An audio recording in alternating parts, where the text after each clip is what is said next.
അങ്ങനെ പ്രവർത്തിക്കാൻ കഴിയുമോ? മറ്റുള്ളവരെ കുറ്റം പറയുന്നത് എന്തിനാണ്? മറ്റുള്ളവന്റെ ജീവിതത്തിലേക്ക് കടന്നു പോകുന്നത് എന്തിനാണ്? അവന് മരണത്തെക്കുറിച്ചുള്ള ഓർമ്മയില്ല, പരലോകത്തെക്കുറിച്ച് വിശ്വാസമില്ല, ഖബറിനെ കുറിച്ച് വിശ്വാസമില്ല. ഈ ലോകത്ത് ചെയ്തു കൂട്ടിയത് മുഴുവനും നാളെ പിടിച്ചു നിർത്തിയിട്ട് ചോദിക്കുന്ന ഒരു ദിവസമുണ്ടെന്നവരെ വിശ്വാസമില്ല. പക്ഷേ ഇത് വിശ്വസിക്കുന്ന യഥാർത്ഥ മുസ്ലിം ഉണ്ടല്ലോ, അവന്റെ ജീവിതം വല്ലാത്തതാണ്, അവന്റെ പ്രവർത്തനങ്ങൾ വല്ലാത്തതാണ്. അവന്റെ ഓരോ പ്രവർത്തനങ്ങൾ കാണുമ്പോ മനുഷ്യൻ ഇത്രയും മതപ്പതിച്ചു പോകുമോ എന്ന് തോന്നുകയാ. അല്ലാഹുവിന്റെ വിശുദ്ധമായ ഖുർആൻ അവിടെ നിന്ന് പറയുന്നു, മനുഷ്യൻ അതപ്പതിച്ച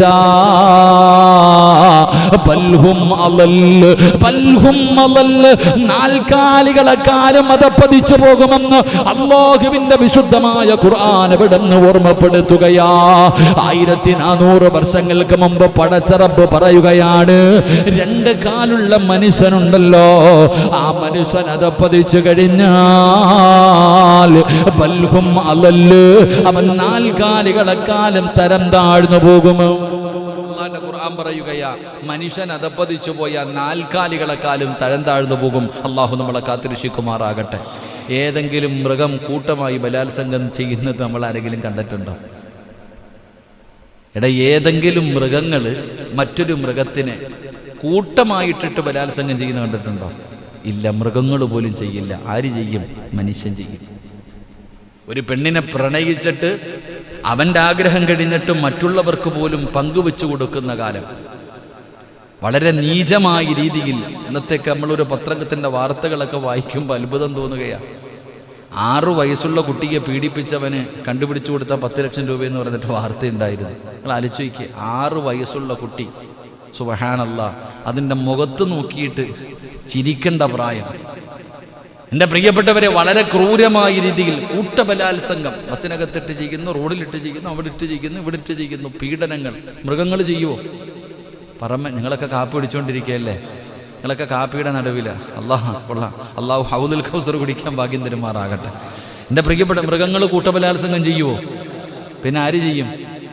മനുഷ്യന്മാർ ചെയ്യും. അതാ അള്ളാഹ് പറഞ്ഞ്, അതിനേക്കാളും അതപ്പതിച്ചു പോകും മനുഷ്യനെന്ന്.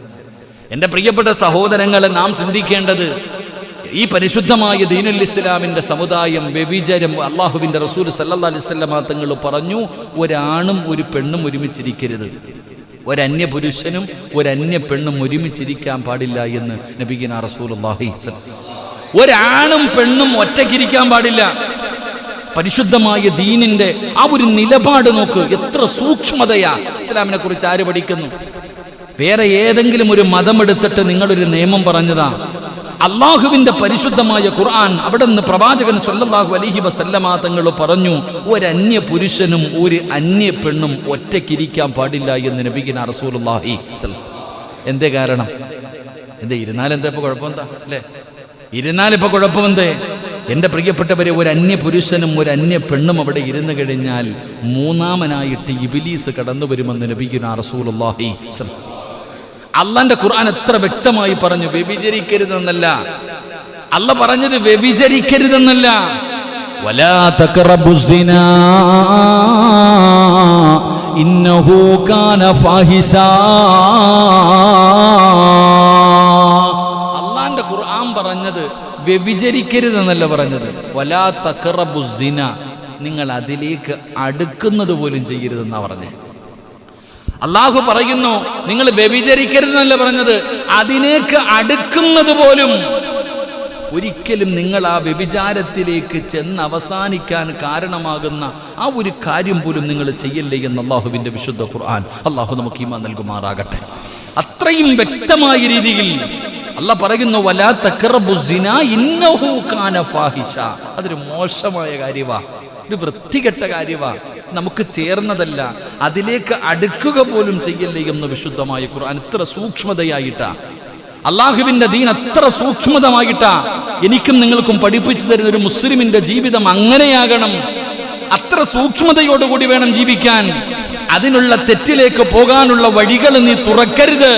ഒരു പെണ്ണിന്റെ ശരീരത്ത് വ്യക്തമായി മഹാനായ അബൂ ഹുറൈറ റളിയല്ലാഹു തആല അൻഹു നിവേദനം ചെയ്യുന്ന ഹദീസ്, അല്ലാഹുവിന്റെ പ്രവാചകൻ സ്വല്ലല്ലാഹു അലൈഹി വസല്ലമ തങ്ങൾ പറയുകയാണ്, ഒരന്യ പെണ്ണിന്റെ ശരീരത്ത് നിനക്ക് തൊടണമെന്ന് തോന്നിയാൽ, റസൂലുള്ളാഹി തങ്ങൾ പറയുകയാണ്, ഒരന്യ പെണ്ണിന്റെ ശരീരത്ത് നിനക്ക് തൊടണമെന്ന് തോന്നിയാൽ അതിനേക്കാളും നല്ലതെന്തെന്നറിയുമോ?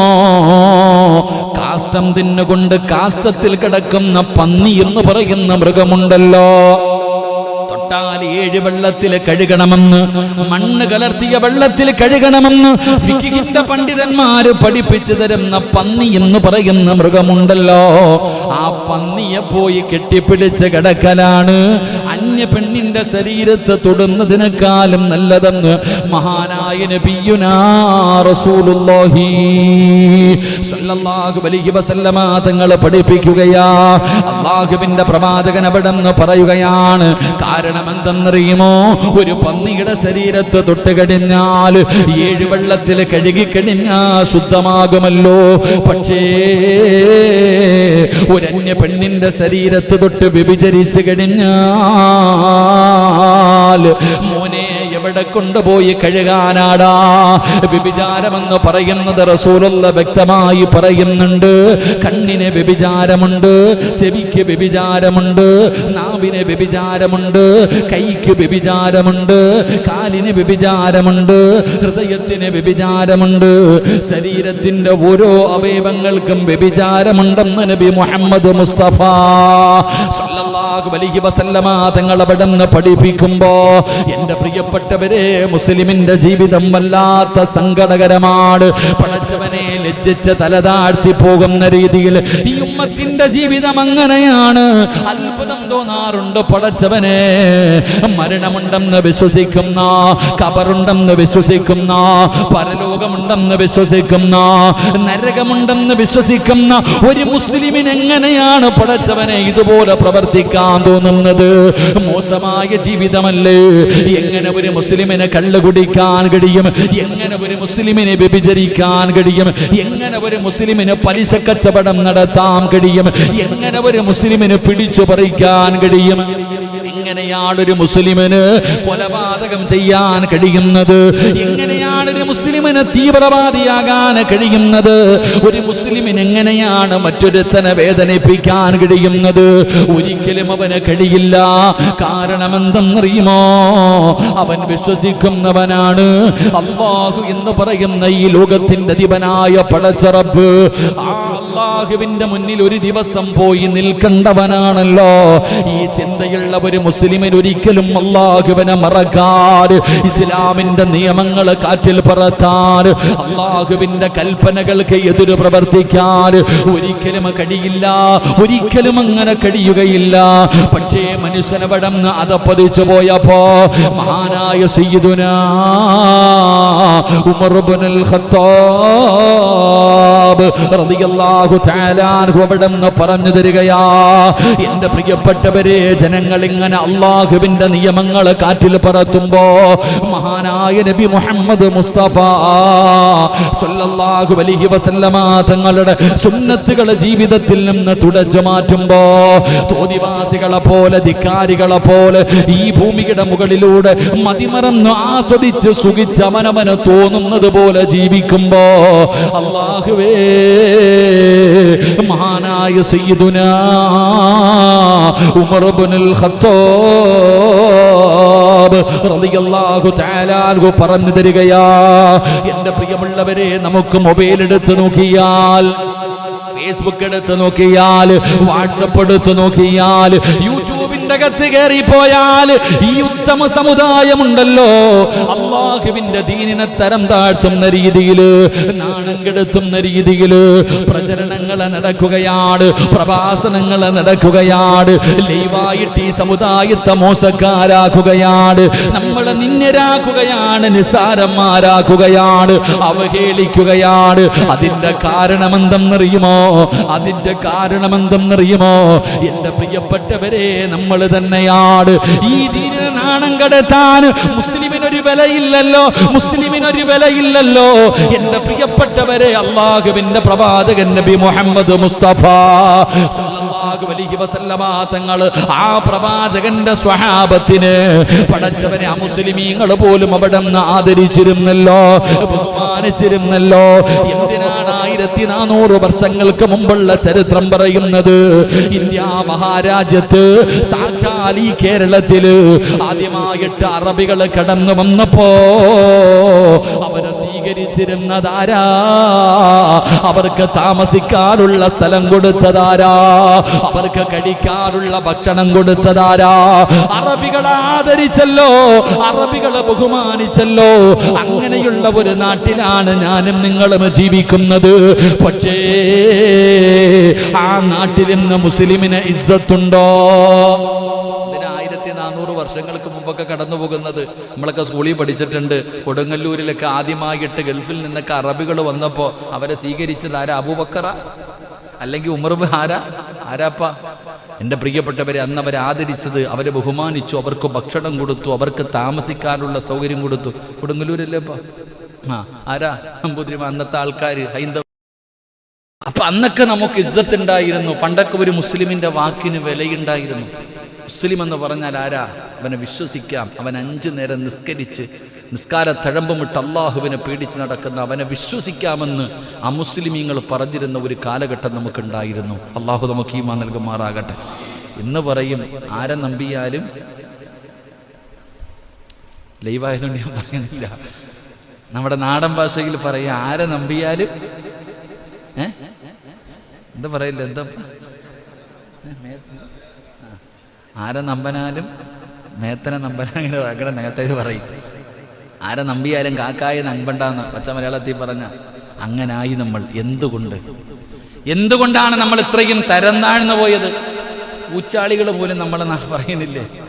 ഒന്നുമില്ലാത്തവൻ പോലും എന്തൊക്കെ പറയും നമ്മളെ. നമുക്കൊക്കെ ചില പ്രഭാഷണങ്ങളും ചില നോട്ട്സുകളും കാണുമ്പോൾ സങ്കടം തോന്നും. അല്ല, ഇതെന്താ അല്ല ഈ പറയണേ?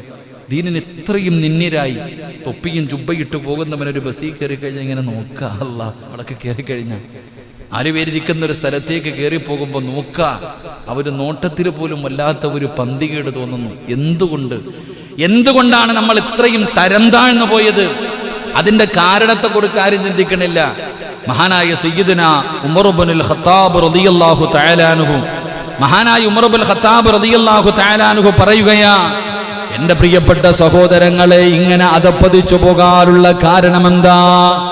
ഇത്രയും തരം താഴ്ന്നു പോകാൻ, ഈ മുസ്ലിം ഉമ്മത്ത് ഇത്രയും നിന്നരായി പോകാനുള്ള കാരണമെന്തെന്നറിയുമോ? മഹാനായ സയ്യിദുനാ ഉമർ ഇബ്നുൽ ഖത്താബ് റളിയല്ലാഹു തആല അൻഹു പറയുകയാണ്, എന്തുകൊണ്ടാണ് നമ്മൾ ഇങ്ങനായി പോയത്? അല്ലാഹുവിന്റെ സഹായം നമുക്ക് നഷ്ടപ്പെട്ടു പോകാനുള്ള കാരണമെന്താ? 313 സ്വഹാബത്ത് ബദറിന്റെ രണാങ്കണത്തിലേക്ക് കടന്നുപോയി.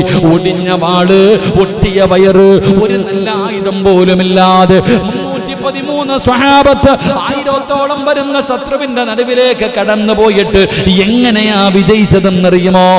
അല്ലാഹുവേ, ആകാശലോകത്ത് നിന്നും മലക്കുകൾ ഇറങ്ങി വരികയാണ്. അല്ലാഹുവിന്റെ മലക്കുകൾ, അല്ലാഹുവിന്റെ സൈന്യമുണ്ടല്ലോ പടച്ചവനെ, അവിടെ നിന്ന് ചരിത്രം പറയുന്നുണ്ട്. അവരിങ്ങനെ ഇറങ്ങി വരുന്നത് കാണുകയാണ്. സഹാബികൾ പറയുന്നു, ഞങ്ങൾ വാളെടുത്തു വീശുന്നതിന് മുമ്പേ ശത്രു പിടഞ്ഞു വീഴുകയാ. അല്ലാഹുവേ, ഇബ്ലീസ് പേടിച്ചോടിയ ചരിത്രം അറിയുന്നവരല്ലേ? അല്ലാഹുവിന്റെ സഹായം ഇറങ്ങിയ ഒരു സമുദായം ഇന്ന് വല്ലാത്ത പ്രയാസത്തിലാണ്, ഇന്ന് വല്ലാത്ത നിന്ദതയിലാണ്. അതിന്റെ കാരണം എന്തെന്നറിയുമോ? നമ്മൾ അല്ലാഹുവിനെ മറന്നതുകൊണ്ടാ. അല്ലാഹുവിന്റെ നിയമങ്ങളെ മറന്നതിന്റെ പേരിലാ, അല്ലാഹുവിന്റെ ഇസ്ലാമിന്റെ നിയമങ്ങള് ഞാനും നിങ്ങളും നിന്ദിച്ചു തുടങ്ങിയപ്പോ ഹയ്യ അലൽ സ്വലാ ഹയ്യ അലൽ ഫലാ, വിജയത്തിലേക്ക് വായെന്ന് പറഞ്ഞു പള്ളിയുടെ മിനാരത്തിൽ നിന്ന് വിളിക്കുമ്പോ പള്ളിക്കകത്തിരുന്നിട്ട് കയറുന്നില്ലല്ലോ, കമ്മിറ്റി ഓഫീസിനകത്തിരുന്ന് കയറുന്നില്ല, പള്ളിയുടെ മുന്നിലിരുന്നിട്ട് കയറുന്നില്ല. പുറകിൽ കിടക്കുന്നവന് പള്ളിയിലേക്ക് നിസ്കരിക്കാൻ വരുന്നത് കണ്ടാൽ അല്ലാഹുവിന്റെ പള്ളിയിൽ നിന്ന് വിളിച്ചിട്ട് ഉത്തരം നൽകാതെ ആ വിളി കേൾക്കാത്തവനെ പോലെ അതിനെ ഞാനും നിങ്ങൾ ഞങ്ങളും നിന്നിക്കാൻ തയ്യാറായി, നിസ്കരിക്കാൻ കേറുന്നില്ല. എടാ പടച്ചറപ്പിനെ പേടിച്ച് ജീവിക്കടാ. ഇന്ന് വെള്ളിയാഴ്ചയായിരുന്നല്ലോ, നേരത്തെ പള്ളിയിലേക്ക് പോകൂ. ജുമാ നമസ്കരിക്കാൻ ആദ്യമായിട്ട് പള്ളിയിലേക്ക് കടന്നു പോകുന്നവന് ഒട്ടകത്തെ അറുത്തു കൊടുത്തതിന്റെ പ്രതിഫലം, ഒരു മുട്ട വാങ്ങിക്കൊടുത്തതിന്റെ പ്രതിഫലമെങ്കിലും നമ്മളിൽ പലർക്കും കിട്ടാറുണ്ടോ? അല്ലാഹ് പറഞ്ഞല്ലോ, യാ അയ്യുഹല്ലദീന ആമനൂ ഇദാ നൂദിയ ലിസ്സലാത്തി മിൻ യൗമിൽ ജുമുഅ ഫസ്ഔ ഇലാ ദിക്രില്ലാഹ്. വെള്ളിയാഴ്ചയ്ക്ക് വേണ്ടി വിളിച്ച് ആദ്യം പോകുന്നവന് ഒട്ടകത്തെ അറുത്തു കൊടുത്ത പ്രതിഫലം നമുക്ക് മുട്ടയുടെ പ്രതിഫലെങ്കിലും കിട്ടിയോ? പറ. അല്ലാഹ് ഈമാൻ നൽകുമാറാകട്ടെ. എന്ത് വെള്ളിയാഴ്ച! പണ്ട് അത്താടെ കയ്യും പിടിച്ചിട്ട് 11 മണിക്ക് പള്ളിയിൽ പോയവനെ നമ്മളൊക്കെ ആലോചിക്കുക. ഞാനൊക്കെ അത്ഭുതപ്പെട്ടിട്ടുണ്ട്. ഞങ്ങൾ 10:45 പള്ളിയിൽ പോകും, പിടിച്ചുകൊണ്ട് ഒന്നാമത്തെ സഫി ഇരുത്തും. അന്ന് പ്രാവി അടുത്തിരുന്നിട്ടുണ്ട് ഒതുവെടുക്കാൻ വേണ്ടി പോകുന്നത്. ഇപ്പം 12:45 ഞാൻ കയറാറില്ല. അല്ലാഹ് ഈമാൻ നൽകുമാറാകട്ടെ. ഇന്ന് ചിന്തിച്ച് വയ്ക്കുക, നമ്മളൊക്കെ ഇന്ന് എപ്പോഴാണ് പള്ളി വരിക? ഇവിടെ പള്ളിക്കകത്ത് നിസ്കാരം നടക്കുമ്പോൾ അങ്ങോട്ട് ഇറങ്ങിപ്പോവും. നിസ്കരിക്കൂ? നിന്നിക്കലല്ലേ? അല്ലാഹു തആല നിന്നിക്കൽ. പരിശുദ്ധമായ ഖുർആൻ ഇരിക്കുന്നുണ്ട്, എത്ര പേരാ തുറക്കുക? ഖുർആൻ അല്ലാഹുവിന്റെ പരിശുദ്ധമായ ലൗ അൻസൽനാ ഹാദൽ ഖുർആന അലാ ജബലിൻ ലറഅയ്തഹു ഖാശിഅൻ മുതസദ്ദിയൻ മിൻ ഖശിയത്തില്ലാ വതിൽകൽ അംസാൽ. ഖുർആൻ പറയുക, അല്ലാഹ് പറയുകയാ, ഈ ഖുർആൻ എങ്ങാണ് ഒരു പർവ്വതത്തിന്റെ മുകളിലാണ് ഇറക്കിയിരുന്നെങ്കിൽ ആ പർവ്വതം പേടിച്ചിട്ട് പൊടിഞ്ഞു പോകുമെന്ന് അല്ലാഹുവിന്റെ വിശുദ്ധ ഖുർആൻ. ഈ ഖുർആൻ എടുത്തൊരു പർവ്വതത്തിന്റെ മുകളിൽ അല്ലാഹ് ഇറക്കിയെങ്കിൽ ഈ ഖുർആനിനോടുള്ള ബഹുമാനം കാരണം പേടിച്ചിട്ട് ആ പർവ്വതം പോലും ധൂളികളായി പോകും. ഖുർആൻ പറയാ, നമ്മളോ കഷത്ത് വെച്ചോണ്ട് നടക്കണ ഖുർആൻ. നമ്മള് പടച്ചോനെ ഓരോ വീട്ടിൽ ചെന്ന് ഓരോ വീടുകളിലൊക്കെ പോകുമ്പോൾ, ഞാനിങ്ങനെ പല വീടുകളിലും പിരിവിനൊക്കെ പോകുമ്പോഴേ പടച്ചോനെ നിസ്കരിക്കാനൊക്കെ കയറുമ്പോൾ ചെലന്തി വലിയ അടച്ചിട്ടായിരിക്കണേ. ഒന്ന് ആലോചിക്കും. ഖുർആൻ ഇരിക്കണ ഖുർആൻ എത്ര പേര് തൊടാറുണ്ട്? പള്ളിക്കകത്ത് അടുക്കി വെച്ചിരിക്കുക. മുസമ്മിലെ വല്ലപ്പോഴും എടുത്തിട്ട് ഒന്ന് തട്ടിക്കൊടുക്കണം കേട്ടാ. അല്ലാഹു ഈമാൻ നൽകുമാറാകട്ടെ. ചെലന്തി വല്ലതും കൂട് വെച്ചിട്ടുണ്ടെങ്കിൽ പള്ളിയൊക്കെ ഇറങ്ങിപ്പോന്ന് കാണാൻ അതിനകത്തുനിന്ന്. പള്ളിക്കകത്തിരിക്കുന്ന ഖുർആൻ തന്നെ എന്നാ എടുക്കണമെന്നറിയോ? 27-ാം രാവിലെ തന്നെ അന്നെല്ലാവരും കൂടുമ്പോൾ എടുക്കാറുണ്ട്. അല്ലാഹു ഈമാൻ നൽകുമാറാകട്ടെ. അള്ളാനെ ഓർത്തിട്ട് ഒരു അലമാരി മേടിച്ച് വെക്കണം കേട്ടാ. അത്യാവശ്യമാണ്. കാരണം അതിൻ്റെ അവസ്ഥ പലരും അതിൻ്റെ മുകളിലാണ്, സത്യമായിട്ട് അറിയത്തില്ല. ഹദ്ദാദ് റാത്തീബ് ഓതൂല്ലേ? ഹദ്ദാദിന്റെ കിതാബിന്റെ അകത്ത് 1-ാമത്തെ ആയത്തേതാ? എടാ, ഹദ്ദാദ് കിതാബ് ഇരിക്കുന്നു. നിങ്ങൾ മനസ്സിലാക്കേണ്ട ഒരു കാര്യമുണ്ട്. ഹദ്ദാദ് കിതാബിൽ 1 ഫാത്തിഹ, 2 സൂറത്തുൽ ബഖറ ഇല്ലേ? 4 ആയത്താണെങ്കിലും ബഖറ, ആയത്തുൽ കുർസി, ആമന റസൂൽ ഇല്ലേ? സൂറത്തുൽ ഇഖ്ലാസ്, ഫലക്ക്, നാസ് തറയിലായിട്ടിട്ട് ഓതുന്നേ. അല്ലാഹു കാക്കുമാറാകട്ടെ. അല്ലാഹു ഈമാൻ തരുമാറാകട്ടെ. ഇത്ര ദിക്റുകൾ പറയുന്നത് തറയിലിട്ടേക്ക്, ആർക്കും വേണ്ട. തറയിലൊക്കെ ഇട്ടിട്ട് ചിലർ പടച്ചവനാൽ നമ്മളിതാ അള്ളാഹുവിൻ്റെ വിശുദ്ധ ഖുർആൻ, ആ ഖുർആനെ നമ്മൾ ആദരിക്കുന്നില്ല. പിന്നെ എങ്ങനെ നാട്ടുകാർ നമ്മുടെ നെഞ്ചത്ത് കയറാതിരിക്കും? എൻ്റെ പ്രിയപ്പെട്ടവരെ, കള്ളു കുടിക്കരുത്. മുസ്ലിമേ, നീ കള്ളു കുടിക്കാൻ പാടില്ല. അല്ലാഹ് പറഞ്ഞതാ. ഞാൻ കുടിക്കുന്നു, മുസ്ലിം കുടിക്കുന്നു, പിന്നെ എങ്ങനെ നമുക്ക് ഇസ്സത്തുണ്ടാകും? എടാ, പലിശ കച്ചവടം നടത്തട്ടടാ, അവൻ വിവരമില്ലാത്തവൻ. നീ മുസ്ലിമാടാ. പലിശ വാങ്ങുന്നതും കൊടുക്കുന്നതും സാക്ഷി പോലും നിൽക്കരുതെന്നല്ലേ നിന്റെ ദീൻ പഠിപ്പിച്ച് അല്ലേ? എഴുതാൻ പാടുണ്ടോ? സാക്ഷി നിൽക്കാൻ പാടുണ്ടോ? ഒന്നും പാടില്ല. അള്ളാഹുവിൻ്റെ ഖുർആൻ റസൂലുള്ളാഹി സ്വല്ലല്ലാഹി അലൈഹി വസല്ലം തങ്ങൾ പറയുന്നു, പലിശ കൊടുക്കുന്നത്, വാങ്ങുന്നത്, എഴുതുന്നത്, സാക്ഷി നിൽക്കുന്നത് എല്ലാം പാവമെന്നാണ് പഠിപ്പിച്ച്. പിന്നെ 10% കിട്ടുമെങ്കിൽ എന്തിനും നമ്മൾ തയ്യാർ. അല്ലാഹു ഈമാൻ നൽകുമാറാകട്ടെ. അപ്പം നമ്മൾ നാണം കെടൂല്ലേ? അപ്പം മഹാനായ നബിയുനാ റസൂലുള്ളാഹി സ്വല്ലല്ലാഹി അലൈഹി വസല്ലം തങ്ങൾ പറയുന്നു, നമ്മൾ നാണം കെടാനുള്ള കാരണം നമ്മൾ തന്നെയാണ്. അള്ളാഹുവിൻ്റെ നിയമങ്ങൾ, അള്ളാഹുവിൻ്റെ കൽപ്പനകൾ മഹാനായ ആദരവായ പ്രവാചകൻ നബി മുഹമ്മദ് മുസ്തഫ സല്ലല്ലാഹു അലൈഹി വസല്ലമ തങ്ങൾ, അവിടുത്തെ പ്രവാചകന്റെ സുന്നത്തുകൾ, അതൊക്കെ നമ്മളിങ്ങനെ കാറ്റി. എന്തിനാ പടച്ചോരിപ്പം നിസ്കരിക്കുമ്പോൾ തൊപ്പി വേണോ? പറ, വേണോ? എന്തിനാ തൊപ്പിയൊക്കെ? എന്തിനാ? അല്ല, പാൻറ്റും ജീൻസൊക്കെ ഇട്ട് നിസ്കരിച്ചാൽ പോരെ. എന്തിനാ തൊപ്പി വെക്കണമെന്ന് നിർബന്ധമുണ്ടോ? അല്ലാഹു ഈമാൻ നൽകുമാറാകട്ടെ. ഉണ്ടോപ്പാ? നിങ്ങളെന്താ എൻ്റെ മുഖത്ത് നോക്കണേ? തൊപ്പിയുണ്ടോ? നമ്മൾ താടി വളർത്തണോ? Clean shave. പായിപ്പാട് പള്ളിയിൽ ഇമാമ് ക്ലീൻ ഷേവ്, ജീൻസിൻ്റെ പാൻറ്റൊക്കെ ഇട്ടിട്ട് ഞാൻ നിസ്കരിച്ചെന്ന് അരച്ചിക്ക് അവിടെ കയറി എന്നിട്ട് അരച്ചിക്ക് എൻ്റെ പ്രിയപ്പെട്ടവരെ, സുന്നത്തുകൾ നമ്മുടെ ജീവിതത്തിൽ നിന്ന് കളയുക. താടിയൊക്കെ വളർത്താൻ പറഞ്ഞ ക്ലീൻ ഷേവ്, അള്ളാഹു കാക്കട്ടെ. 4 കളിയാക്കിയതല്ല, ചിന്തിക്ക്. ജമാഅത്തിൻ്റെ പ്രസിഡന്റാ, നിങ്ങളെ തങ്ങളായിട്ടാണ് പലരും കാണുന്നത്. താടി വളർത്തിക്കൊള്ളണം ഇൻഷാ അല്ലാഹ്. ഷാജിക്ക് ഇവിടെ ഇങ്ങനെ ഇരിക്കുമ്പോൾ വിചാരിക്കണത് പ്രശ്നം ഇവിടുത്തെ മുത്തവില്ല എന്നാണ് വിചാരിക്കണത്. താടി വളർത്തണം. അൻസാരി എണ്ണം പിന്നെ കുഴപ്പമില്ല. എൻ്റെ നാസറണ്ണൻ്റെ മൊബൈൽ തുടങ്ങി. ആ പാട്ട് ഇതുവരെ മാറ്റിയിട്ടില്ലേ? സുബ്ഹാനല്ലാഹ്. നെയിൽ നദി തന്നെ അതല്ലേ പാട്ട്? പണ്ട് പോത്തിനെ വാങ്ങാൻ പോകുമ്പോഴേ ഈ പാട്ടാ കേട്ട് കേട്ട് കേട്ട് മടുത്ത്. നെയിൽ നദി തൻ മൂസാ നബി അലൈഹി ഇസ്ലാമിനെ നെയിലൊതുക്കിയ പാട്ടാ. അങ്ങനെ നമ്മൾ ചിരിക്കണ്ട. ഇന്ന് ജുമായ്ക്ക് ആരുടെ ഒരു മൊബൈൽ അടിച്ചു കുറച്ചവനെ എന്തോ ആയിരുന്നു റബ്ബ് എന്നരച്ച്. അൽഹംദുലില്ലാഹ്, പാവപ്പെട്ടവനാ. നമുക്ക് വലിയ ഇഷ്ടം നമ്മളൊക്കെ ഭക്ഷണം കൊണ്ടുവരുന്നുണ്ട്. അള്ളാഹു സ്വർഗത്തിലെ ഭക്ഷണം കൊടുത്ത് അനുഗ്രഹിക്കുമാറാകട്ടെ. അള്ളാഹു മക്കളെയൊക്കെ നന്നാക്കി കൊടുക്കുമാറാകട്ടെ.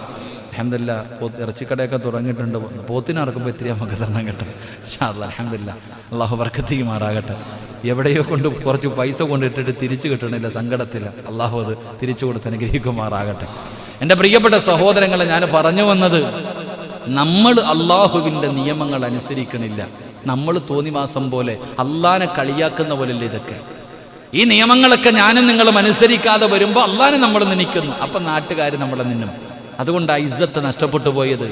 നാണം കെട്ടുപോകാനുള്ള കാരണം, എൻ്റെ പ്രിയപ്പെട്ട സഹോദരങ്ങളെ, നമ്മൾ വല്ലാതെ മനസ്സിലാക്കണം.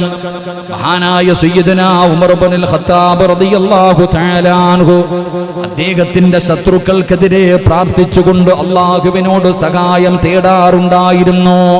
അദ്ദേഹമാകട്ടെ വൻ സൈന്യമുള്ളവനുമായിരുന്നു. ചരിത്രം പറയുകയാണ്, ഉമർ ഇബ്നുൽ ഖത്താബ് റളിയല്ലാഹു തആല അൻഹു യുദ്ധങ്ങൾക്കൊക്കെ പോകുമ്പോൾ ശത്രുക്കളെക്കാളും കൂടുതലുണ്ടെങ്കിലും അള്ളാഹുവിനോട് ദുആ ചെയ്യും, പടച്ചവനെ നീ ഞങ്ങളെ വിജയിപ്പിക്കണേ അല്ലാ. എന്തുകൊണ്ട്? എൻ്റെ പ്രിയപ്പെട്ട സഹോദരങ്ങളെ, ചരിത്രം പറയുകയാ, വലിയ സൈന്യമുള്ളതിലൊന്നുമല്ല കാര്യം, അള്ളാഹുവിൻ്റെ സഹായമുണ്ടാകണമെങ്കിൽ മാത്രമേ നമുക്ക് രക്ഷപ്പെടാൻ കഴിയൂ. അള്ളാഹു നമുക്ക് ഈമാൻ നൽകുമാറാകട്ടെ. അതുകൊണ്ട് ഞാൻ പറഞ്ഞു വരുന്നത്, നമ്മൾ ഇത്രയും നിന്നിനും നിസ്സാരനുമായി പോകാൻ, വളരെ തരം താഴ്ന്നു പോകാനുള്ള കാരണം നമ്മൾ തന്നെയാണ്. പർദ്ദയിട്ടുകൊണ്ട്, തലമറച്ചുകൊണ്ട്, ജുബ്ബ ധരിച്ചുകൊണ്ട്, മുസ്ലിമാണെന്ന് പറഞ്ഞ് താടി വളർത്തിയിട്ട് തൊപ്പിയും താടിയും. ഇത്രയും വരെ ഞാൻ കണ്ടോ 5 or 6 തീവ്രവാദിയെ പിടിച്ചു. ഒരു പത്രം എടുത്തു നോക്കിയപ്പോൾ ആദ്യം അവസാനമായിരുന്നു. ഒരു തൊപ്പിയിട്ടൊരുത്തനുണ്ടായിരുന്നു, ഓൻ അവസാനമായിരുന്നു. പിറ്റേ ദിവസം രാവിലെ പത്രം നോക്കിയപ്പോൾ 1ാമത് തൊപ്പിയിട്ടവൻ. എന്നാലോചിക്ക്. ഇല്ല എന്ന് പറയണ്ട. എല്ലാ പ്രിയപ്പെട്ട സഹോദരങ്ങളെ, നമ്മൾ ആലോചിക്കും ഓരോ വിഷയങ്ങളിലും അങ്ങനെ.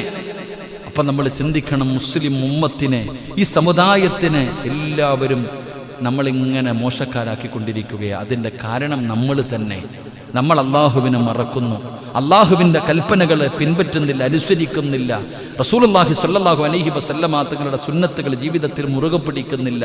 ഇതിനെയൊക്കെ നമ്മൾ നിസ്സാരവൽക്കരിച്ചപ്പോൾ അള്ളാഹു നമ്മളെ നാണം കെടുത്താൻ തീരുമാനിച്ചു. അതാണിപ്പോൾ നടന്നുകൊണ്ടിരിക്കുന്നത്. അള്ളാഹു നമുക്ക് ഈമാൻ നൽകുമാറാകട്ടെ. അള്ളാഹു നമുക്ക് ഈമാൻ നൽകുമാറാകട്ടെ.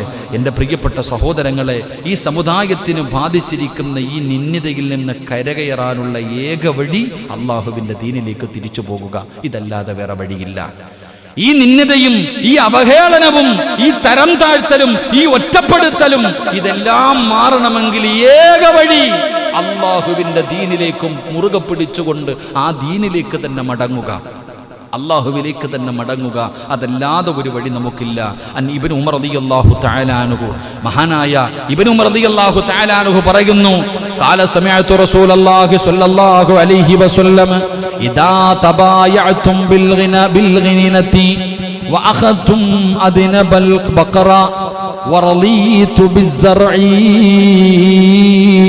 ഇബ്നു ഉമർ റളിയല്ലാഹു തആല അൻഹു നിവേദനം ചെയ്യുന്ന ഹദീസ്, അല്ലാഹുവിന്റെ പ്രവാചകൻ സ്വല്ലല്ലാഹു അലൈഹി വസല്ലമ തങ്ങൾ പറയുന്നു, നിങ്ങൾ മോശക്കാരാകാനുള്ള കാരണം പലിശ കച്ചവടം നടത്തുകയും കന്നുകാലികളെ വാൽ പിടിക്കുകയും ദുനിയാവിന്റെ ചിന്തയിൽ മാത്രം കടിഞ്ഞുകൂടുകയും ഇങ്ങനെയുള്ള മോശമായ പ്രവർത്തനങ്ങൾ നിങ്ങളുടെ ജീവിതത്തിലേക്ക് കടന്നു വരുമ്പോ അല്ലാഹുവേ നിങ്ങളെ നിന്ദിത തേടി വരികയാണ്.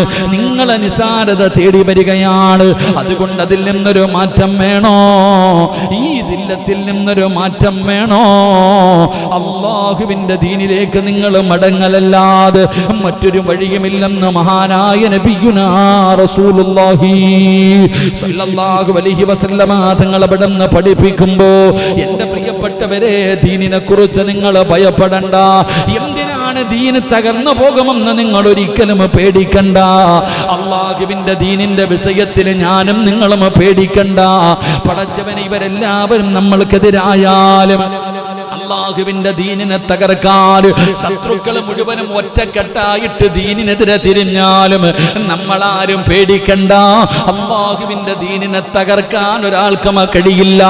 സർവ്വതിനെയും അസ്ഥിരപ്പെടുത്തിക്കൊണ്ടാണ് അല്ലാഹുവിന്റെ ദീനി പ്രപഞ്ചത്തിലേക്ക് കടന്നു വന്നത്.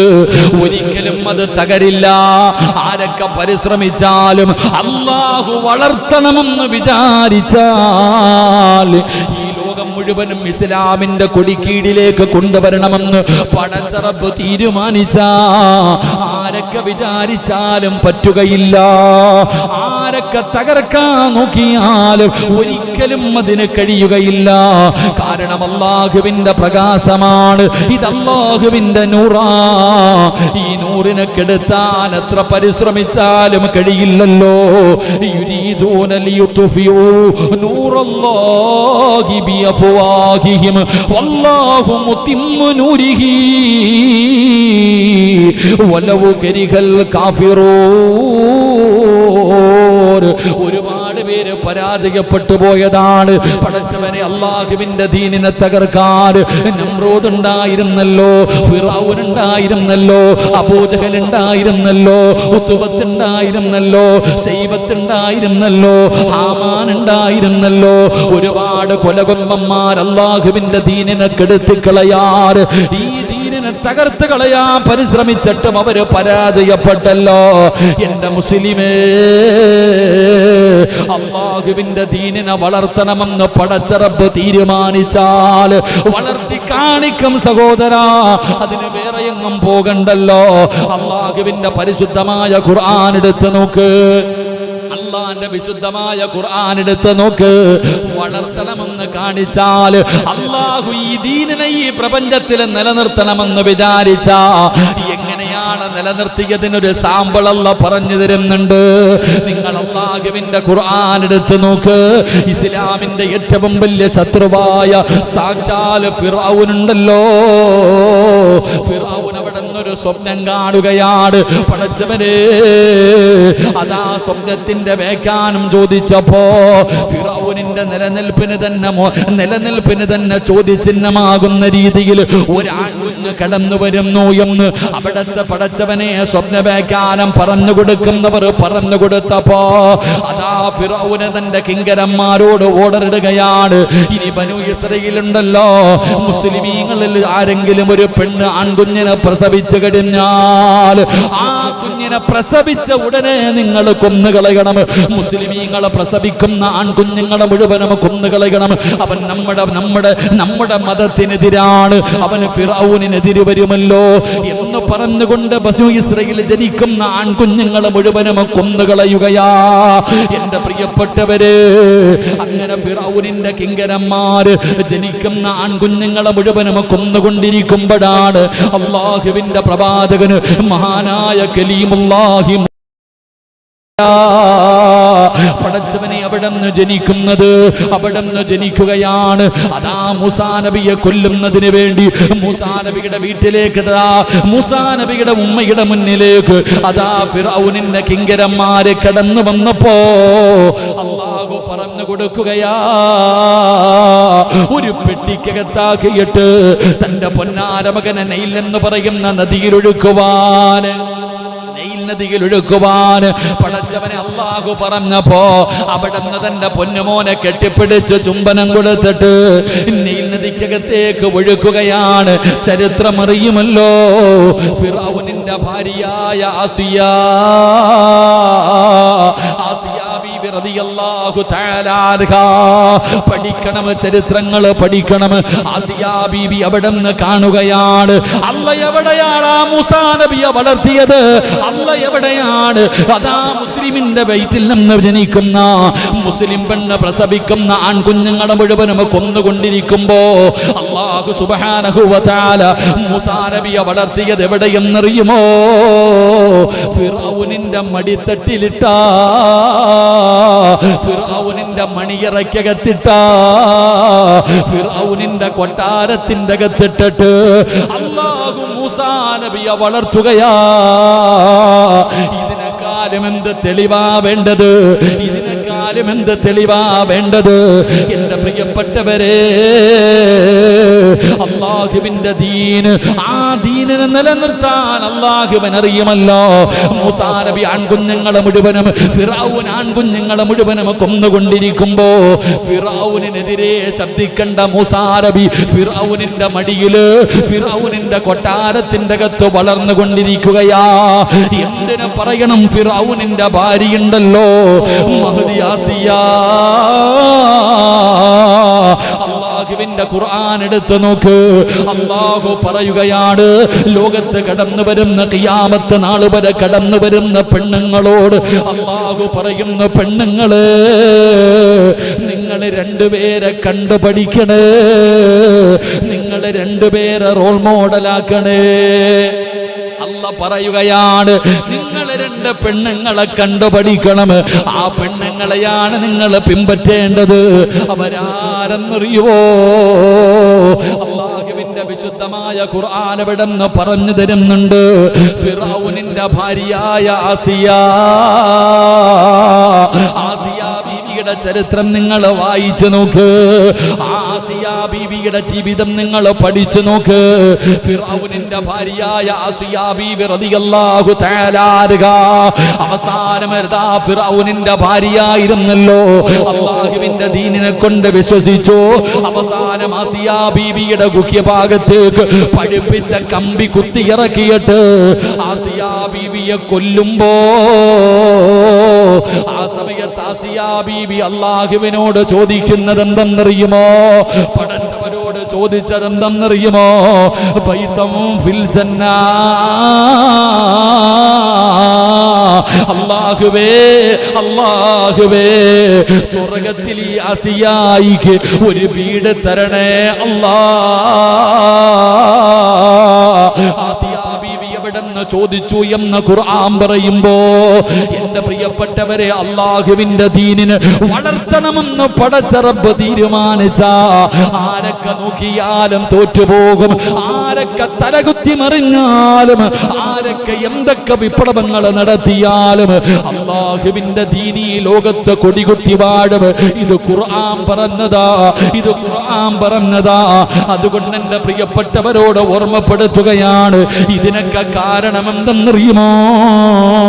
നമ്മൾ അല്ലാഹനെ മറന്നത് കൊണ്ടാ, അല്ലാഹുവിന്റെ കൽപ്പനകൾ പിൻപറ്റാത്തത് കൊണ്ടാ, അല്ലാഹു ആദരിച്ചതിനെ ആദരിക്കാത്തത് കൊണ്ടാ, അല്ലാഹു ബഹുമാനിക്കണമെന്ന് പറഞ്ഞതിന് നമ്മൾ ബഹുമാനിക്കാത്തത് കൊണ്ടാണ്, നമ്മുടെ ജീവിതം അധപ്പതിച്ചത് കൊണ്ടാണ് പടച്ചവനെ നമ്മൾ ഇന്ന് നിന്ദരാകുന്നത്, നിസ്സാരന്മാരാകുന്നത്. അതുകൊണ്ട് പരിശുദ്ധമായ ഖുർആൻ, വിശുദ്ധമായ ഖുർആൻ പറയുന്നു, വൽ അസ്ർ ഇന്നൽ ഇൻസാന ലഫീ ഖുസ്ർ. അല്ലാഹു നമുക്ക് ഈമാൻ നൽകുമാറാകട്ടെ, അല്ലാഹു നമുക്ക് ഈമാൻ നൽകുമാറാകട്ടെ. കേൾക്കുമ്പോൾ ഇങ്ങനെ രോമങ്ങൾ എഴുന്നേറ്റ് നിൽക്കും. ആരാ? ഫിർഔൻ നാട്ടിൽ ജനിക്കുന്ന കുഞ്ഞുങ്ങളെ മൊത്തം കൊന്നുകൊണ്ടിരിക്കുമ്പോഴും എൻ്റെ പ്രിയപ്പെട്ട സഹോദരങ്ങളെ, അവൻ്റെ കൊട്ടാരത്തിൻ്റെ അകത്തല്ലേ മൂസാ നബി വളർന്നത്. അല്ലാഹു ഈമാൻ തരുമാറാകട്ടെ. ഓൻ്റെ മടിയിൽ കിടന്നിട്ട് ഓൻ്റെ താടി പിടിച്ച് വലിച്ചിട്ടാ മൂസാ നബി കളിച്ചത്. അതാ നമ്മൾ പഠിക്കേണ്ടത്. അള്ളാഹുവിൻ്റെ ദീനത അള്ളാഹു മനസ്സിലാക്കാൻ ഭാഗ്യം തരുമാറാകട്ടെ. ചിലർക്ക് പിന്നെ മനസ്സിലാക്കാൻ പറ്റണില്ല, ഇറങ്ങിപ്പോകുന്ന അവരെക്കുറിച്ച് നമ്മൾ എന്തു പറയാൻ? അള്ളാഹുവിൻ്റെ ദീൻ വലിച്ചെറിഞ്ഞിട്ട് പോകുന്ന ഒരുപാട് പേരുണ്ട്. അള്ളാഹു നമ്മുടെ മക്കളെയൊക്കെ അള്ളാഹു കാത്തിരക്ഷിക്കുമാറാകട്ടെ. അള്ളാഹു നമുക്ക് ഈമാൻ നിലനിർത്തി തരുമാറാകട്ടെ. എൻ്റെ പ്രിയപ്പെട്ട സഹോദരങ്ങൾ, അതുകൊണ്ട് അള്ളാഹുവിൻ്റെ ഖുർആൻ പറയുന്നു, സൂറത്തുൽ അസ്ർ അവിടെ നിന്ന് പറയുന്ന മൂന്നാമത്തെ കാര്യം, നമ്മൾ അള്ളാഹുവിനെ മറക്കരുത്. നമ്മൾ നഷ്ടവാളികളായി പോകും. അള്ളാഹു നമ്മളെ കാത്തിരക്ഷിക്കുമാറാകട്ടെ. എൻ്റെ പ്രിയപ്പെട്ട സഹോദരങ്ങളെ, നഷ്ടത്തിൽ നിന്ന് മുക്തരാകാനുള്ള വഴി എന്താ? നിർത്തുകയാണ്. ഒരു സൂറത്തിൻ്റെ അർത്ഥം പറഞ്ഞ് നിർത്താം ഇൻഷാ അല്ലാഹ്. അള്ളാഹുവിൻ്റെ ഖുർആൻ അവിടെ നിന്ന് പറയുന്നു, ഈ നഷ്ടവാളികളായി പോകുന്നവരിൽ നിന്ന് രക്ഷപ്പെടാനുള്ള വഴികൾ എന്താ? അതാണ് ഈ സൂറത്ത് നമുക്ക് പഠിപ്പിച്ചു തരുന്നത്. അള്ളാഹു പഠിക്കാൻ ഭാഗ്യം നൽകുമാറാകട്ടെ. അള്ളാഹു പഠിക്കാൻ ഭാഗ്യം നൽകുമാറാകട്ടെ. എൻ്റെ പ്രിയപ്പെട്ടവരെ, നഷ്ടത്തിൽ നിന്ന് മുക്തരാകുവാനുള്ള 4 ഗുണങ്ങൾ നമ്മുടെ ജീവിതത്തിൽ പറഞ്ഞു തരാം. 4 ഗുണങ്ങൾ നമ്മുടെ ജീവിതത്തിലേക്ക് കടന്നു വന്നാൽ നമുക്ക് രക്ഷപ്പെടാൻ കഴിയും. അള്ളാഹു രക്ഷപ്പെടുത്തുമാറാകട്ടെ. മടുത്ത അള്ളാഹു നമുക്ക് പഠിക്കാൻ ഭാഗ്യം തരുമാറാകട്ടെ. എൻ്റെ പ്രിയപ്പെട്ട സഹോദരങ്ങളെ, ഒന്നാമതായിട്ട് നമ്മുടെ ജീവിതത്തിൽ ഉണ്ടാകുന്ന ഒന്നാമത്തെ കാര്യം വിശ്വാസം ഉണ്ടാകണം നമ്മുടെ ജീവിതത്തിൽ. നമുക്ക് രക്ഷപ്പെടാനുള്ള ഒന്നാമത്തെ വഴി വിശ്വാസമുണ്ടാകണം. അള്ളാഹുവിലൊരു വിശ്വാസമുണ്ട്. ഈമാൻ ഉറപ്പിക്കണം. അള്ളാഹു നമുക്ക് ഈമാൻ നൽകുമാറാകട്ടെ. ഈമാൻ ഉറപ്പിക്കേണ്ടത് എങ്ങനെ ഈമാൻ ഉറപ്പിക്കുന്നത്? എങ്ങനെയാ നമ്മുടെ ഈമാൻ ഉറപ്പിക്കേണ്ടത്? അല്ല, സിമെന്റും കമ്പിയൊക്കെ ഇട്ട് അങ്ങോട്ട് ചവിട്ടി അങ്ങോട്ടോ അല്ലേ? എങ്ങനാ മനുഷ്യ നമ്മുടെ ഈമാൻ ഉറപ്പിക്കേണ്ടത്? മഹാനായ നബിയുനാ റസൂലുള്ളാഹി സ്വല്ലല്ലാഹു അലൈഹി വസല്ലമ തങ്ങൾ പറയുന്നു, നമ്മുടെ ഈ വസ്ത്രങ്ങളൊക്കെ തുരുമ്പിച്ചു പോകുന്നത് പോലെ നമ്മുടെ ഈമാനും നൊരുമ്പിച്ചു പോകുന്ന, അതുകൊണ്ട് നിങ്ങളതിനെ ഒന്ന് പുതുക്കണേ എന്ന് നബിയുനാ റസൂലുള്ളാഹി സല്ലല്ലാഹു അലൈഹി വസല്ലമ തങ്ങൾ പറയുന്നു, നിങ്ങളുടെ ഈമാനിനെ നിങ്ങൾ പുതുക്കണം. എങ്ങനെയാ പുതുക്കുക? ഈമാനിനെ എങ്ങനെയാ മനുഷ്യന്മാരെ വളർത്തുക? ഈമാനിനെ പുതുക്കുന്നത് 2 കാര്യങ്ങൾ ചെയ്തുകൊണ്ടാ. അള്ളാഹു നമുക്ക് ഈമാൻ നൽകുമാറാകട്ടെ. അള്ളാഹ് ഈമാൻ നൽകുമാറാകട്ടെ. 3 സ്വലാത്ത് സ്വല്ലല്ലാഹു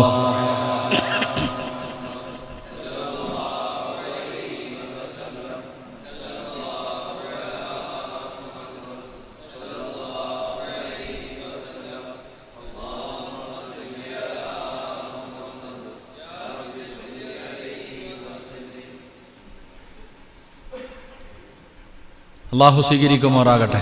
എൻ്റെ പ്രിയപ്പെട്ട സഹോദരങ്ങളെ, എങ്ങനെയാണ് ഈമാനിനെ പുതുക്കേണ്ടത്? എങ്ങനെയാണ് അള്ളാഹു നമുക്ക് കൂടുതലൊന്നും വേണ്ട, നമുക്ക് ഈമാൻ കുറവാ. ഒരു കടുകുമണിയുടെ അളവെങ്കിലും നമ്മുടെ ഹൃദയത്തിൽ ഈമാൻ ഉള്ളത് കൊണ്ടാണ് നമുക്കിന്നിവിടെ വന്നിരിക്കാൻ കഴിയുന്നത്. അള്ളാഹു ഭാഗ്യം തരുമാറാകട്ടെ. ആ കടുകുമണിയോളം വലുപ്പമുള്ള ഒരു കടുകുമണിയോളമെങ്കിലും, കടുകുമണി എന്ന് പറയുന്നത് നിസ്സാരമല്ല. ഒരു കടുകുമണിയുടെ അളവെങ്കിലും ഈമാനുള്ളവൻ, അത് നിസ്സാരമല്ല. മഹാനായ പ്രവാചകൻ സല്ലല്ലാഹു അലൈഹി വസല്ലമ തങ്ങൾ പറയുമത്രേ, ഒരു കടുകുമണിയുടെ അളവെങ്കിലും ഈമാനുള്ളവരെ സ്വർഗത്തിൽ കടത്തിവിടാൻ അള്ളാഹുവെ നാളെ പറയുമെന്ന് നബിയുനാ റസൂലുള്ളാഹി. ഒരു കടുകുമണിയുടെ അളവെങ്കിലും ഈമാനുള്ളവനെ നരകത്തിൽ നിന്ന് രക്ഷപ്പെടുത്താൻ. അപ്പോഴാ കടുകുമണിയുടെ വില അറിയുക. ഒരു കടുകുമണിയുടെ അളവെങ്കിലും ഈമാനുള്ളവരെ നരകത്തിൽ നിന്ന് രക്ഷപ്പെടുത്തണേ എന്ന് നാളെ മുത്തുനബി സല്ലല്ലാഹു അലൈഹി വസല്ലമ തങ്ങൾ പറയുമ്പോൾ അള്ളാഹു അപ്പോഴാണ് നമുക്ക് ഈ കടുകുമണിയുടെ വിലയറിയുക. എൻ്റെ പ്രിയപ്പെട്ട സഹോദരങ്ങളെ, അള്ളാഹുവിൻ്റെ പ്രവാചകനെ സല്ലല്ലാഹു അലൈഹി വസല്ലമ തങ്ങൾ പറയുകയാണ്, ഈമാൻ വർദ്ധിപ്പിക്കുവാനുള്ള വഴി എന്തെന്നറിയുമോ? ഈമാൻ പുതുക്കാനുള്ള വഴി എന്തെന്നറിയുമോ? അള്ളാഹുവിൻ്റെ പ്രവാചകൻ അവിടെ നിന്ന് പറയുകയാണ്, അക്സിറൂ ഖൗല ലാ ഇലാഹ ഇല്ലല്ലാഹ്. നിങ്ങൾ ലാ ഇലാഹ ഇല്ലല്ലാഹ് പറയണേ. നിങ്ങൾ ഈമാനിനെ ലാ ഇലാഹ ഇല്ലല്ലാഹ് എന്ന് പറഞ്ഞുകൊണ്ട് അതിനെ നിങ്ങൾ പുതുക്കണേ എന്ന് നബി മുഹമ്മദ് മുസ്തഫ സല്ലല്ലാഹു അലൈഹി വസല്ലമ തങ്ങൾ പറയുന്നു, ലാ ഇലാഹ ഇല്ലല്ലാഹ് എന്ന് പറയുന്ന ഈ ദിക്ർ പറഞ്ഞുകൊണ്ട് വേണം ഈ തുരുമ്പൊക്കെ ഒന്ന് മാറ്റിയെടുക്കാൻ. അള്ളാഹു ഈമാൻ നൽകുമാറാകട്ടെ. ഇന്ന് എത്ര പ്രാവശ്യം പറഞ്ഞു ലാ ഇലാഹ ഇല്ലല്ലാഹ്? നിസ്കരിച്ചപ്പോഴല്ല, നിസ്കാരം കഴിഞ്ഞ് 10 പ്രാവശ്യം പറയും. അതല്ലാതെ ഒരു വട്ടമെങ്കിലും പറഞ്ഞു. ഇന്ന് സുബഹിക്ക് രാവിലെ ഉറക്കത്തിൽ നിന്ന് എഴുന്നേറ്റത് മുതൽ ഈ 11 മണിയോടടുത്തിരിക്കുന്ന സമയം വരെ സുബഹി, ജുമുഅ, അസർ, മഗ്രിബ്, ഇശാ ഈ 5 വഖത്ത് നിസ്കാരത്തിന് ശേഷം പറഞ്ഞതല്ലാതെ ഒരു വട്ടമെങ്കിലും ഞാനോ നിങ്ങളത് പറഞ്ഞിട്ടുണ്ടോ? അള്ളാഹു ഈമാൻ നൽകുമാറാകട്ടെ. അതാ പറഞ്ഞത്, പുതുക്കണം. ലാ ഇലാഹ ഇല്ല ലാ ഇലാഹ ഇല്ല ലാ ഇലാഹ ഇല്ല ലാ അതല്ല കേട്ടാ. അള്ളാഹു കാക്കട്ടെ, ആമീൻ പറ, അള്ളാഹ് കാക്കട്ടെ. അങ്ങനെ ലാ ഇലാഹ ഇല്ല ലാ ഇലാഹ ഇല്ല എന്താ ലാ ഇലാഹ ഇല്ല എന്താ ലാ ഇലാഹ ഇല്ലല്ലാ എന്ന് പറയണ്ടേ. ലാ ഇലാഹ ഇല്ലല്ലാഹ്, വല്ലാത്ത എന്ത് ആരാധനയ്ക്കർഹൻ, വല്ലാത്തൊരു ഗുണം നമ്മൾ മനസ്സിലാക്കണം. ലാ ഇലാഹ ഇല്ലല്ലാഹ് അല്ലാത്തതിൻ്റെ അർത്ഥം മനസ്സിൽ ഇരുത്തിക്കിട്ടങ്ങിട്ട് പറയണം. അതുകൊണ്ടാണ് ചില ആൾക്കാരത് പറയുമ്പോൾ തസ്ബീഹ് എടുത്തുകൊണ്ട് അള്ളാഹുവിനെ മനസ്സിലാക്കിയവർ, അള്ളാഹുവിൻ്റെ ഔലിയാക്കന്മാർ, വലിയകൾ, അവരിങ്ങനെ ഇരുന്നിട്ട് അങ്ങോട്ട് കട്ടിയായ വല്ലാത്ത ഒരു ശബ്ദത്തിൽ ഇങ്ങനെ പറയുന്നത് അതിൻ്റെ അർത്ഥം മനസ്സിലാക്കിയിട്ടല്ല. നമ്മളിങ്ങനെ ആയി നോക്കി അളി സുഖാണോടെ ഇങ്ങനെ, അതല്ല. അള്ളാഹു കാക്കുമാറാകട്ടെ. ഞാൻ പറഞ്ഞ സത്യമല്ലേ? കയ്യിൽ തസ്ബീഹ് ഇരിപ്പുണ്ട്, ലാ ഇലാഹ ഇല്ലല്ലാഹ് പറയുന്നുണ്ട്, അതിനിടയിൽ കാര്യങ്ങളും പറയുന്നുണ്ട്. എന്തർത്ഥം നമ്മൾ നോക്കണമെന്ന്. വലിയ തസ്ബീഹ കൈ തൂക്കിയിട്ടിരിക്കുന്ന ചിലർ കൈക്കകത്ത് തസ്ബീഹ് ഇങ്ങനെ കെട്ടിയിട്ടാണ് നടക്കുന്നത്. അള്ളാഹു ഈമാൻ നൽകുമാറാകട്ടെ. റോഡിലൊക്കെ നടക്കുമ്പോൾ ഇങ്ങനെ ചുറ്റി കെട്ടി വെച്ചിരിക്കുക തസ്ബീഹ്. ചിലരിങ്ങനെ അടിക്കണ മെഷീനുണ്ട്. അള്ളാഹു കാക്കുമാറാകട്ടെ. ഞാൻ കളിയാക്കിയതല്ല, പറയുന്നവരെ നിസ്സാരമാക്കിയതല്ല. ഇത് പറയുമ്പോൾ അതിൻ്റെ അർത്ഥം മനസ്സിലാക്കിയിട്ട് പറ. അതുകൊണ്ട് അല്ലാഹുവിന്റെ പ്രവാചകൻ സ്വല്ലല്ലാഹു അലൈഹി വസല്ലമ തങ്ങൾ പറയുകയാണ്, എങ്ങനെയാണ് ഈമാൻ വർദ്ധിപ്പിക്കുവാനുള്ള വഴി എന്താണ്? നമ്മുടെ ഈമാൻ ഉറപ്പിക്കാനുള്ള വഴി എന്താ? ഉറപ്പിക്കണം സഹോദരാ, നല്ല ഉറപ്പുണ്ടാകണം. എങ്കിലേ ഇനിയുള്ള കാലഘട്ടത്തിൽ പിടിച്ചു നിൽക്കാൻ കഴിയൂ. ഈമാൻ ഉറച്ചാലല്ലാതെ നമുക്ക് പിടിച്ചു നിൽക്കാൻ കഴിയില്ല. കാരണം നമ്മുടെ ഈമാൻ ബലഹീനതയുള്ളതാണ്. നമ്മൾ ബലഹീനന്മാരാണ്. ചിലപ്പോൾ നമ്മൾ പതറിപ്പോകാം, ചിലപ്പോൾ നമ്മൾ പരാജയപ്പെട്ടു പോകാം. അതുകൊണ്ട് പടച്ചവരെ, ഈമാൻ പുതുക്കാനുള്ള, ഈമാൻ വർദ്ധിപ്പിക്കുവാനുള്ള, ഈമാൻ ഉറപ്പിക്കാനുള്ള ഒന്നാമത്തെ വഴി എന്തെന്നറിയുമോ? പറഞ്ഞോ ലാ ഇലാഹ ഇല്ലല്ലാഹ്. ഇതുകൊണ്ട് നിന്റെ നാവ് നനയട്ടെ, ഇതുകൊണ്ട് നിന്റെ നാവ് നനയട്ടെ. ഇതധികമായി പറഞ്ഞ നാവിനെ വഴക്കി വെച്ചോ, എങ്കിലേ മലക്കുൽ മൗത്ത് അസ്റായീൽ റൂഹ് പിടിക്കാൻ കടന്നു വരുന്ന സമയത്ത് പറയണമല്ലോ, ഓർമ്മ വേണമല്ലോ, പറയാൻ കഴിയണമല്ലോ. ശപിക്കപ്പെട്ട ഇബ്ലീസ് വന്നിട്ട് ഈമാൻ തട്ടിപ്പറിക്കാൻ നോക്കുമ്പോ, മോഹവാഗ്ദാനങ്ങൾ നൽകിയിട്ട് നമ്മളെ പിഴപ്പിക്കാൻ നോക്കുമ്പോ അവനോട് പറയണം, പോടാ ശപിക്കപ്പെട്ടവന്, ലാ ഇലാഹ ഇല്ലല്ലാഹ്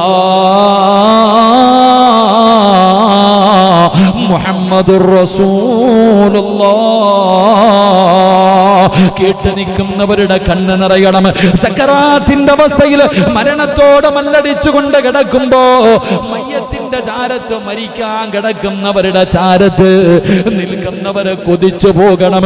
അല്ലാഹുവേ, മരിച്ചു കഴിയുമ്പോഴും പറയണം സഹോദരാ.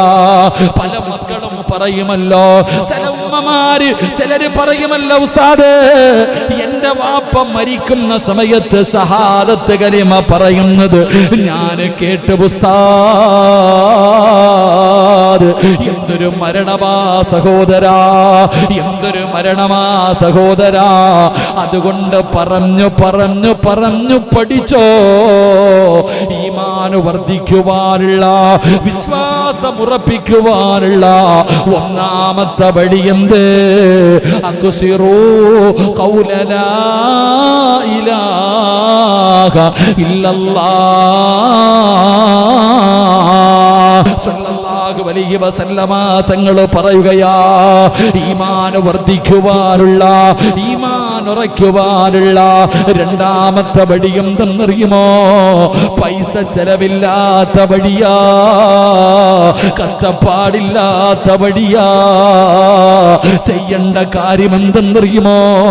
ഈ ലോകത്തിന്റെ അധിപനായ, ഈ പ്രപഞ്ചത്തിന്റെ അധിപനായ പടച്ച റബ്ബിന്റെ ദർബാറിലേക്ക് ഇരു കരങ്ങൾ ഉയർത്തിയിട്ട് റബ്ബിനോട് റബ്ബിനോട് ദുആ ചെയ്യുമല്ലോ, അല്ലാഹുവേ ആഫിയത്തുള്ള ആരോഗ്യം തരണേ അല്ലാ, സമ്പത്ത് തരണേ അല്ലാ, രോഗം മാറ്റണേ അല്ലാ, കടം മാറ്റണേ അല്ലാ, ബിസിനസ്സിൽ ബർക്കത്ത് നൽകണേ അല്ലാ, അപകടങ്ങളെ തൊട്ട് കാക്കണേ അല്ലാ, രോഗങ്ങളെ തൊട്ട് കാക്കണേ അല്ലാ, നല്ല മരണം തരണേ അല്ലാ, മക്കളെ നന്നാക്കണേ അല്ലാ.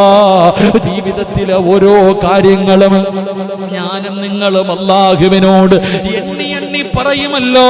റബ്ബിനോട് പറയുന്ന പടച്ചവനെ സമ്പത്ത് തരണേ തമ്പുരാന്, കടങ്ങൾ വീട്ടണേ തമ്പുരാന്, കച്ചവടത്തിൽ അഭിവൃദ്ധി നൽകണേ തമ്പുരാന്, ആരോഗ്യം തരണേ തമ്പുരാന്, രോഗം മാറ്റണേ തമ്പുരാന്, മക്കളെ നന്നാക്കണേ തമ്പുരാന്, മക്കളെ തരണേ തമ്പുരാന്. എല്ലാവരും അല്ലാഹുവിനോട് ദുആ ചെയ്യുമല്ലോ. എങ്കിലൊന്നുകൂടി ഇതൊക്കെ പറയുന്നതിന്റെ ഇടയില് നിന്റെ മനസ്സിന്റെ ഉള്ളിലുള്ളത് മുഴുവനും ഈ ലോകത്തിന്റെ അധിപനായ ഏകദൈവമായ അല്ലാഹുവിന്റെ മുന്നിലേക്ക് നീ പറയുമ്പോ ഒന്നുകൂടെ പറയാ മറക്കല്ലേ. എന്തേ പറയേണ്ടത്? അല്ലാഹുവേ അല്ലാഹുവേ എന്റെ ഈമാൻ നീ ഉറപ്പിച്ച് തരണേ അല്ലാ. അല്ലാഹുവേ എന്റെ ഈമാൻ നീ ഉറപ്പിച്ച് തരണേ അല്ലാ എന്ന് നീ ദുആ ചെയ്യണേ. ഈമാൻ വർദ്ധിക്കുവാനുള്ള, ഈമാൻ ഉറയ്ക്കുവാനുള്ള രണ്ടാമത്തെ വഴി എന്തെന്നറിയുമോ? പണം മാത്രം ചോദിച്ചാ പോരാ, ആരോഗ്യം മാത്രം ചോദിച്ചാ പോരാ, കുടുംബത്തിന്റെ കാര്യം മാത്രം പറഞ്ഞാ പോരാ. അല്ലാഹുവിനോട് പറയണം, നാഥാ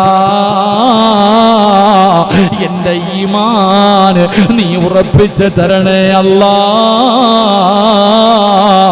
എന്റെ ഈമാനിൽ ബർക്കത്ത് നൽകണേ അല്ലാ എന്ന് ദുആ ചെയ്യണേ എന്ന് ആദരവായ പ്രവാചകൻ നബി മുഹമ്മദ് മുസ്തഫ സല്ലല്ലാഹു അലൈഹി വസല്ലമ തങ്ങൾ പറയുകയാണ്.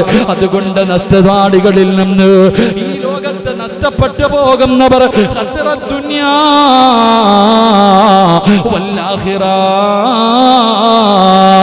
ദുനിയാവും ആഖിറവും നഷ്ടപ്പെട്ടു പോകാതെ പടച്ച റബ്ബേ രക്ഷപ്പെടണോ? ഒന്നാമത്തെ കാര്യം എന്തെന്നറിയുമോ? സഹോദരാ സഹോദരാ നീ സത്യവിശ്വാസിയാകണം, നിന്റെ വിശ്വാസം ഉറപ്പിക്കണം. രണ്ട് വിശദീകരിക്കുന്നില്ല. രണ്ടാമത്തെ കാര്യം എന്തെന്നറിയുമോ? സൽക്കർമ്മങ്ങൾ ചെയ്യണേ, നന്മകൾ ചെയ്യണേ. എന്ത് നല്ല കാര്യം ചെയ്യാനും അവസരം കിട്ടുമ്പോ തിരുതി കാണിക്കടോ. വസ്സാബിഖൂന ബിൽ ഖൈറാത്ത്, നന്മകളിൽ മത്സരിക്ക്, നന്മകളിൽ മത്സരിക്ക്. സൽക്കർമ്മങ്ങൾ അധികരിപ്പിക്ക്, നന്മകൾ അധികരിപ്പിക്ക്. പടച്ചവനെ നന്മ ചെയ്യാൻ കിട്ടുന്ന സമയങ്ങൾ പാഴാക്കരുത്. മത്സരമായിരിക്കണം, ആർത്തിയായിരിക്കണം. പണമുണ്ടാക്കാനല്ല, പിടിച്ചു പറിക്കാനല്ല, പെട്ടെന്ന് പണക്കാരനാകാനല്ല. മോനെ എന്ത് നന്മകൾ ചെയ്യാനുള്ള ഒരു മനസ്സ് നിനക്കുണ്ടാകട്ടെ. അതിനാണ് നീ ധൃതി കാണിക്കേണ്ടത്, അതിനാണ് നീ മത്സരിക്കേണ്ടത്. അത് നിന്റെ ദുനിയാവും ആഖിറവും രക്ഷപ്പെടാനുള്ള വഴിയാ. സ്വർഗത്തിന്റെ അവകാശിയാകാൻ അല്ലാഹുവിന്റെ പ്രവാചകന്റെ കൂടെ, സ്വഹാബത്തിന്റെ കൂടെ, അല്ലാഹ് ഇഷ്ടപ്പെട്ടവരുടെ കൂടെ ജന്നാത്തുൽ ഫിർദൗസ്, അല്ലാഹുവിന്റെ സ്വർഗത്തിലെ ഏറ്റവും ഉയർന്ന പദവിയായ ജന്നാത്തുൽ ഫിർദൗസ് എന്ന് പറയുന്ന സ്വർഗത്തിന്റെ നടുവിലൂടെ നിന്റെ മാതാപിതാക്കളോടൊപ്പം, നിന്റെ ഭാര്യ സന്താനങ്ങളോടൊപ്പം അല്ലാഹുവിന്റെ പ്രവാചകൻ ആദം നബി മുതൽ അഷ്റഫുൽ ഖൽഖ് നബി മുഹമ്മദ് മുസ്തഫ സല്ലല്ലാഹു അലൈഹി വസല്ലമ തങ്ങൾ വരെയുള്ള 1,24,000 പരം വരുന്ന പ്രവാചകന്മാർ അല്ലാഹുവേ മഹാനായ സയ്യിദുനാ അബൂബക്കർ സിദ്ദീഖ്, മഹാനായ സയ്യിദുനാ ഉമർ ഇബ്നുൽ ഖത്താബ്, മഹാനായ സയ്യിദുനാ ഉസ്മാൻ ഇബ്നു അഫ്ഫാൻ, മഹാനായ സയ്യിദുനാ അലി ഇബ്നു അബീ ത്വാലിബ് റളിയല്ലാഹു തആല അൻഹു വരെ തുടങ്ങുന്ന പ്രമുഖരായ സ്വഹാബികളുണ്ടല്ലോ, സുഹദാക്കളുണ്ടല്ലോ. സയ്യിദ് ശുഹദായി ഹംസ റളിയല്ലാഹു തആല അൻഹു തുടങ്ങുന്ന സ്വഹാബാക്കൾ കിടക്കുന്ന സ്വർഗമുണ്ടല്ലോ. അല്ലാഹുവിന്റെ സ്വർഗത്തിന്റെ ആരാമങ്ങളിലൂടെ നിനക്കുല്ലസിച്ച് നടക്കാ മോഹമുണ്ടോ? എന്റെ പ്രിയപ്പെട്ട ചെറുപ്പക്കാരാ, എന്റെ പ്രിയപ്പെട്ട ഉപ്പമാരെ, ഒരിക്കലും വഴിപിടച്ചവരുടെ കൂട്ടത്തിൽ നീ പെട്ടുപോകരുത്, നഷ്ടപാടികളുടെ കൂട്ടത്തിൽ പെട്ടുപോകരുത്. രക്ഷപ്പെടാനുള്ള രണ്ടാമത്തെ വഴി എന്തെന്നറിയുമോ? ഒരു സുബ്ഹാനല്ലാഹയാകട്ടെ, ഒരു അസ്തഗ്ഫിറുല്ലാഹയാകട്ടെ, ഒരു രൂപ സദഖ കൊടുക്കുന്ന കാര്യമാകട്ടെ, ഖുർആനിലെ ഒരു ചെറിയ സൂറത്തോതുന്ന കാര്യമാകട്ടെ, സൽക്കർമ്മങ്ങൾ കൂട്ടിവെച്ചോ. വലത് ഭാഗത്തിരിക്കുന്ന മലക്കിന്റെ കയ്യിലിരിക്കുന്ന കിതാബ് നിറയ്ക്കാൻ നോക്ക്, നന്മകൾ കൊണ്ട് നിറയ്ക്കാൻ നോക്ക്. എങ്ങനെ നിനക്ക് രക്ഷപ്പെടാൻ കഴിയുമെന്ന് മഹാനായ ആദരവായ പ്രവാചകൻ നബി മുഹമ്മദ് മുസ്തഫ സല്ലല്ലാഹു അലൈഹി വസല്ലമ തങ്ങൾ പറയുന്ന രണ്ടാമത്തെ വഴി എന്ത്? നന്മകൾ അധികരിപ്പിക്ക്. അല്ലാഹു ഭാഗ്യം തരുമാറാകട്ടെ. ഈ ഭാഗത്തിരിക്കുന്ന കിതാബ് തീർന്നു, ഇനി ഈ ഇരിക്കുന്ന കിതാബ് നിറയ്ക്കാൻ നോക്ക്. അല്ലാഹു ഭാഗ്യം തരുമാറാകട്ടെ. ഇവിടുത്തെ കിതാബ് എത്ര ബുക്കായി? ഇടതുഭാഗത്തിരിക്കുന്ന മലക്ക് എഴുതി എഴുതി എഴുതി ഇങ്ങനെ ഡിക്ഷണറി പോലെ തൂക്കി വെച്ചിട്ടുണ്ട് കിതാബുകൾ. ഇവിടെ ഇരിക്കണ ഒന്നാമത്തെ ബുക്ക് പകുതിയായിട്ടേ ഉള്ളൂ. അല്ലാഹു പൂർത്തീകരിക്കാൻ ഭാഗ്യം തരുമാറാകട്ടെ. അതാ പറഞ്ഞതിനർത്ഥം.